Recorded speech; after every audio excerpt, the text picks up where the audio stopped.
of hers. Someone laughed when they came out onto the porch. "Night-night, Rusty," he said, snickering. Jake shot him a glance.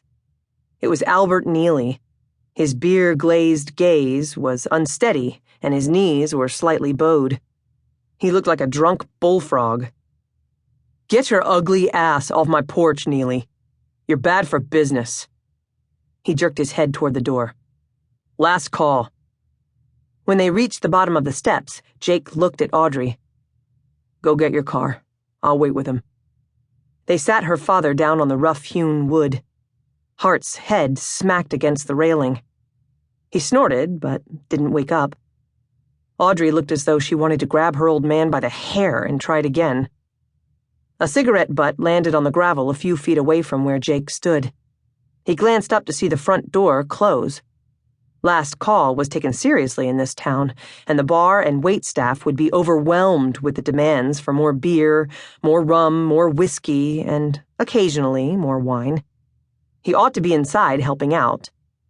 He ought to be in there encouraging them to drink more.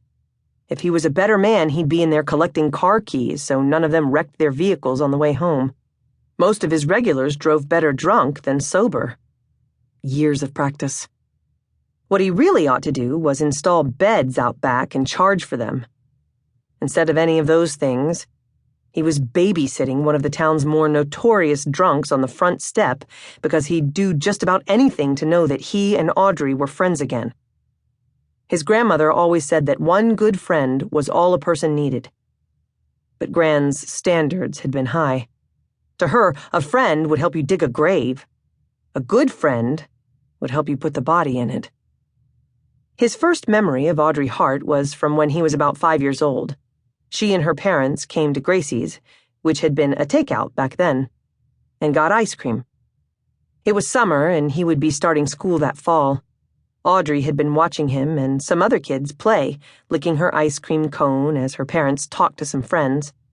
His brother, Lincoln, almost 7 and old enough to know better, knocked the ice cream out of her hand, sending it splattering on the hot gravel of the parking lot. Audrey didn't cry. She kicked Lincoln as hard as she could, right in the nuts. He fell into the puddle of ice cream. Only then did Audrey get upset about losing her treat. Jake went in and asked his grandmother for a new cone. She'd given him one for himself, too, and he and Audrey sat at one of the picnic tables, eating in silence. Lincoln glared at them both, but kept his distance. When his mother took him and his siblings away a year later, Audrey was the only person he missed. And when his mother returned him to his grandmother with the remark, "He's your problem now," Audrey had been the first friend to welcome him back. Christ, the first time he got arrested had been with her, 20 years ago. Just before, he'd started to think of her as a girl. A red Mini Cooper pulled up in front of him. Audrey climbed out of the driver's side and came around to open the passenger door. "Is that cardboard?" Jake asked, glancing inside at the seat. She shrugged. "Found it out back. I needed something in case he pisses himself."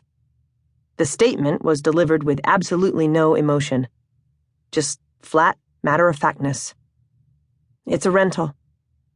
"Smart," Jake replied. Audrey snorted. Smart would have been missing my flight. And then, as she bent to collect her father again, "You running the place now?" "Yeah." He came around to Rusty's other side. "Lincoln helps out." Why had he bothered to tell her that? She probably didn't give 2 shits if his brother was employed or not. They managed to get her father into the car and onto the remains of the rum box. "It's like moving a corpse," he joked. She didn't laugh. She looked at him, though, right in the eye, before stepping back. "Yeah? How many corpses have you moved?" That didn't make things awkward at all. Jake shut the door, then tugged on the handle to make sure it was latched. "Want me to follow you?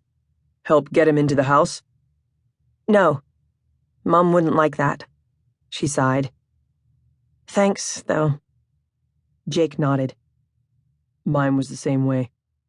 I never understood it. Not like it was her fault Dad was